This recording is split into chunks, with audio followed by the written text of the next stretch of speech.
estádelo vendo desde o principio, que é o Papus Pullover de Midori Hirose que fixen con Petilo Light de Yarnity. Se recordades, fixen unha modificación porque non estaba segura do fío, se me iba a chegar ou non, que era non montar os puntos que tería. Porque esta ten unha construcción moi curiosa, que xa falamos, que se montan todos os puntos, puño, manga, espalda, manga e puño, e vas facendo pim, pam, con voltas curtas, pechas para a espalda, e despois montas para o pescozo.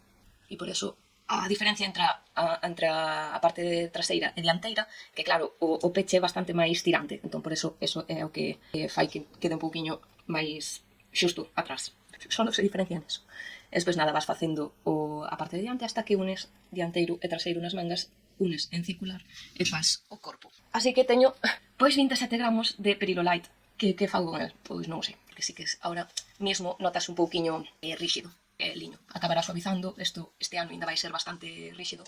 Pedí a agulla do 6, eu fixena con a agulla do 5 porque a 6 que teño é acrílico e non acababa de chistar como avanzaba o fío na agulla.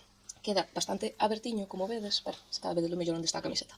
Unha cousa para poñer por riba de calquera camiseta, calquera vestido e darlle un toque chulo. E as cores é que son preciosísimas.